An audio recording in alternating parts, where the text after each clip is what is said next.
I don't share these things for attention or sympathy. It's just being real. It's the reality. Hey everybody, this is Deborah, D for Love Deborah. And this is Behind the Beauty podcast style. I decided to try something different, try something I've always been interested in. And of course, we're going to talk about beauty, mental health, fashion, style, art. You know the drill. Basically, this is my outlet. I'm going to use it or as best as possible and see how it grows, yeah? It's been an interesting 2023, an interesting year. And for those who don't know, I entered a really prestigious pageant and made it really high in the national region. And I'm fully supporting our representative who will be going to El Salvador in the end of this month, October. Insane. But I felt compelled to do a podcast. I bought this microphone about 2 months ago and I had all these ideas, but it did materialize. So I decided, you know what? Just start with what I have, start where I am, start alone, start by myself. And today the thought that's been on my mind is authenticity. What is it? Where do we draw the line in our society between how much we share with others online, in person, at work, especially on social media? How much is too much and how much is too little and how much is enough? Is that something that we decide as a collective, or is that just something we have to decide individually, or is it a combination of both? I've been thinking about it because in the pageant we've had to, an aspect in the pageant is that we become ambassadors for our altruism projects. We become ambassadors for young girls, young ladies, and even women of all age ranges, boys, girls, men, everybody, anybody. We are now ambassadors. It's a platform for us to continue to grow and improve and learn to give back. Interrupted, sorry. I don't live alone. Yes, what I was saying is that the ladies that enter the pageant, the hope is that we will use that platform and whatever it is that we learned to become positive ambassadors and transformative leaders in our communities, in our society. And if we have the opportunity to even go international, whether in the pageant or otherwise, that we'll carry ourselves as leaders, good leaders wherever we go. For me, even before I entered the pageant, I would question and ask myself, what is a leader? Because my father named me after a biblical leader. She was an agent of change. She was truly a transformative leader. That's one. She was one of the most respected women in a time that was heavily misogynistic, even more than now. She I would describe her relationship as unconventional because she was out there working. She was a judge. She was highly respected in her community. People would travel really far just to, you know, get her wisdom and learn from her and have her help them solve problems and things like that, right? So my father named me to be Alito. He would get really annoyed whenever I would ask him, why did you name me Deborah? Which some people say Deborah. Why did you give me that name? And I say, I'm not a leader. I just want friends. I don't want to be, I don't want to be on top. Like, please, I just want to be a regular human being and do what I'm supposed to do. Because when I would look at those who were considered to be leaders, or I consider to be leaders around me, it's hard. It is very hard. It's extremely hard. And the only way, well, not the only way, but one of the best ways to truly be a leader is to be yourself.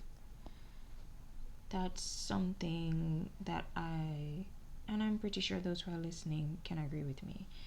Leaders tend to be very authentic people. They're the same person at home as they are in public, meaning that they will hold the same morals and values in public as they do in private. It doesn't necessarily mean that they are introverted and extroverted. Sorry, let me rephrase that. It doesn't necessarily mean that they don't change. So for instance, you do have people who are more introverted, and based on their career, they may have to do more extroverted things. So you probably see them doing things in public that they'd really prefer not to do at home. And vice versa. There are probably things you do at home that you don't want to do in public. Because that's your safe space. There are certain things that you just draw your own boundary and say, okay, this is healthy for me. This is my preference. And that's how you're going to live. That's how they live their life. So I figured, okay, if I'm going to be in situations where people view me as a leader, because in primary school, I'm not sure what that is overseas. Primary school is the school that you go to after basic school, which is preschool internationally. And I remember I switched schools from grade 1, so I went to a different school in grade 2, and I was pretty alone because everybody knew each other from grade 1, and they knew each other from the basic school I went to, and they lived close to each other in the community. So I was a new girl coming in to this already formed group. And if you're an introvert, you know how awkward that can be. Even as a child, it was highly anxiety inducing. So I struggled to make friends, and even though I got physically close to people because of us always seeing each other, I was never emotionally close to them. They never had the range to let me in like that. And I didn't grow up in a space that would allow me to be that person to say, hey, break down your walls and whatever. But based on how I carried myself during that time, I was considered for the head girl role, which was mind-boggling to me. And I was in grade 4 or 5 at the time. It was mind-boggling to me because even at that stage in life, I did not see myself as a leader. I just saw myself as somebody who was struggling, who is very flawed, can't get anything right. That's how I saw myself. Again, as I started out this podcast, I'm not sharing this for pity, I'm not sharing this for attention, it's just reality. when I when they told me that I politely declined the role, I believe I was a sub prefect and then I became a prefect. And even that was hard because the one time, I'm telling you, the one time I stood up to somebody, there came a teacher, right as I opened my mouth to cuss out the girl. And as I said, being a leader is very hard because you're gonna always have to be aware of how human you are and how human others are, to the point where you might look stupid a lot for not responding the way people expect you to, or even in a realistic way. Like, for instance, someone steps on your toe, realistically you're gonna say ow, and you're gonna tell them they stepped on your toe, expecting them to apologize. But I've become the kind of person where someone steps on my toe, I say ow, and I'm like, oh sorry, my toe was in the way. Ridiculous, I know, but when you're a leader, people are always watching you. They're always watching you. They're always waiting. There are people waiting for an opportunity to tear you down. And because of that, I realized I don't share as much as I would like to. Not just online, but with people close to me. It's hard. And that's why I've been thinking about authenticity. Like, am I really being authentic if I choose to withhold certain aspects of myself, if I choose to not share things with those around me, to not share things in regard to my own mental health journey, for my, in regards to my altruism project and things like that. How authentic am I being? Especially since I've been in the pageant and literally fell off the face of the earth like for a whole month afterwards. But I'm back, and the truth is, I've been ill this entire time. I was diagnosed with polycystic ovarian syndrome in 2020 or 2021. 2021, yes. But I had menstrual issues way back. From my period started, I had issues with that. So I don't know what a healthy normal life is, but I desire it so strongly, so badly, so intensely. I think that intensely, yeah. That I withhold that information from those around me because I don't want people to know how badly I want to not be sick. I don't want people to know how badly I want to win. Like, and when I say win, I mean win at my own personal goals and desires in life. At this point, I don't really care what people expect me to do. I mean, for the most part, because I still I do rely on the people around me, and their words do matter to me. That's why they're close to me. But I've been through several things, many challenging things that on the surface, from the outside, it doesn't look like much. But if you were in my shoes, in my perspective, feeling what I feel, thinking the way I think, having to maneuver life the way that I've had to with the experiences that I've had, I don't think you would be so harsh with your words. And I say that because a part of being authentic is acknowledging where you are,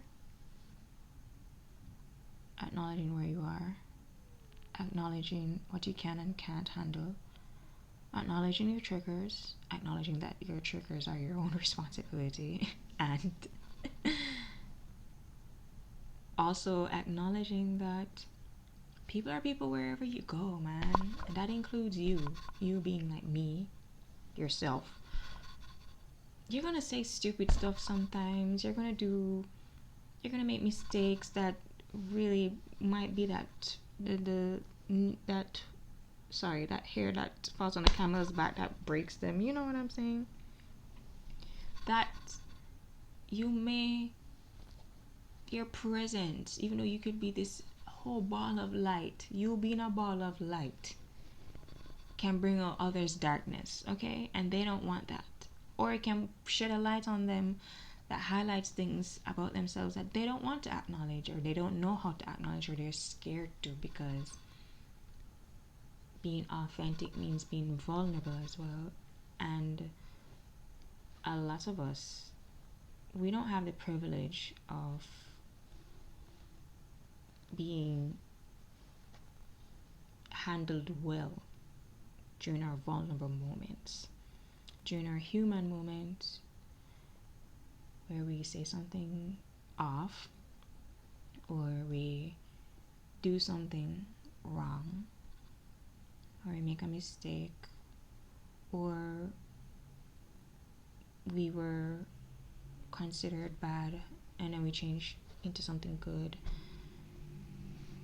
or we had challenges that nobody could explain, and so we walked around with this huge chip on our shoulders.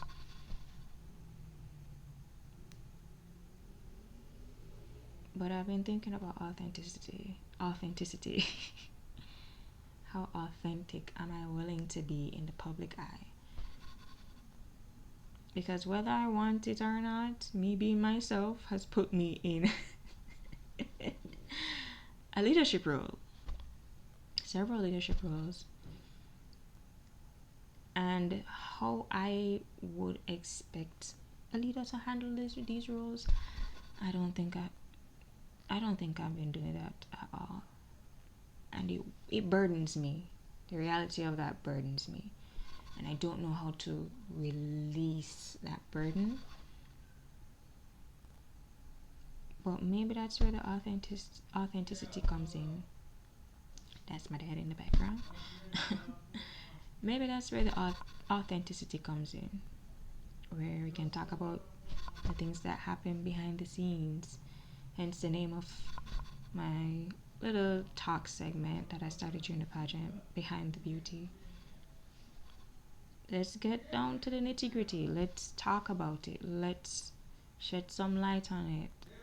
But not in a way that detracts from the beautiful side of life. No. Beauty is everywhere, and it makes living and life so much easier and enjoyable as well. That I don't want to take away from that. But we definitely need to balance things. Especially we live in a society that's so focused on the highlight reel. We see so many people that are living amazing lives, and you're just like, what? Why am I never born in that? That's Jamaican for, that's part of for. Why wasn't I born into something like that? Why was I not given that life at birth? But here's a start to me being authentic. Hopefully I can be as open as possible. I may cry a few times. Forgive me in advance.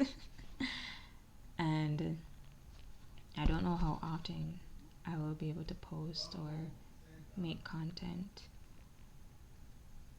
But I've always had an issue with consistency ever since I started my period. Ever since I started a period, I don't know how to be consistent. And it is painful to be aware of that. But it's true. But there is hope. There is hope. And I'm going to hold on to that olive branch. Because I truly believe that people will blossom and grow into beautiful versions of themselves once they have the opportunity to do that. Once they are supported by people who can help them to truly be their best selves. And a part of that is acknowledging the wrongs without excusing it. And that's hard.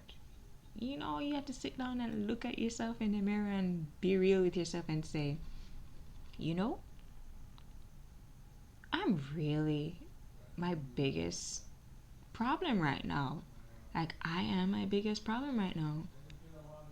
Even though I can look back and see a track record of the external factors and circumstances that hindered several things, and me not knowing why I made the choices I did, or think the way that I thought the way that I thought.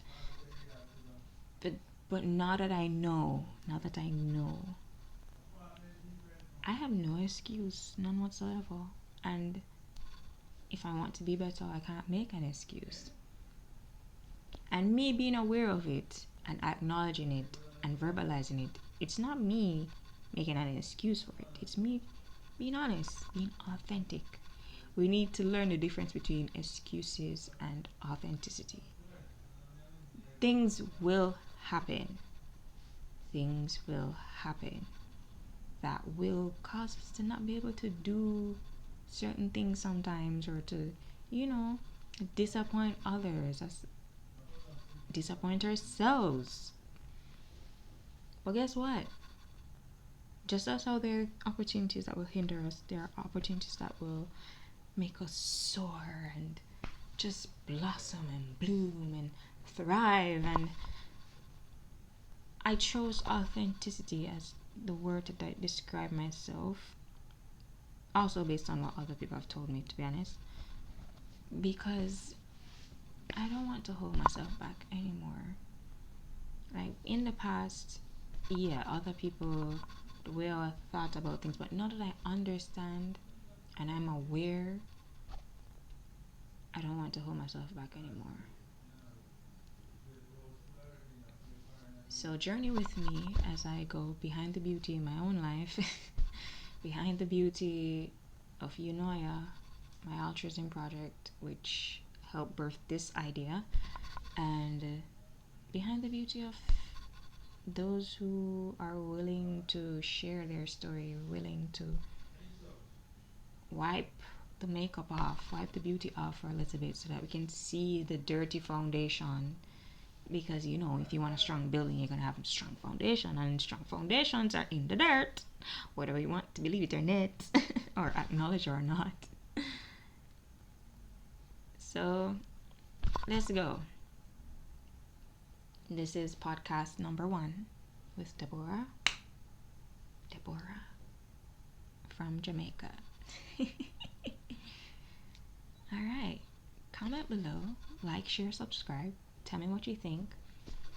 Again, being authentic means I'm not editing this. I'll probably start editing in the future, but for this first one, I'm just going to talk. And I hope that's cool with everybody else. Anyway,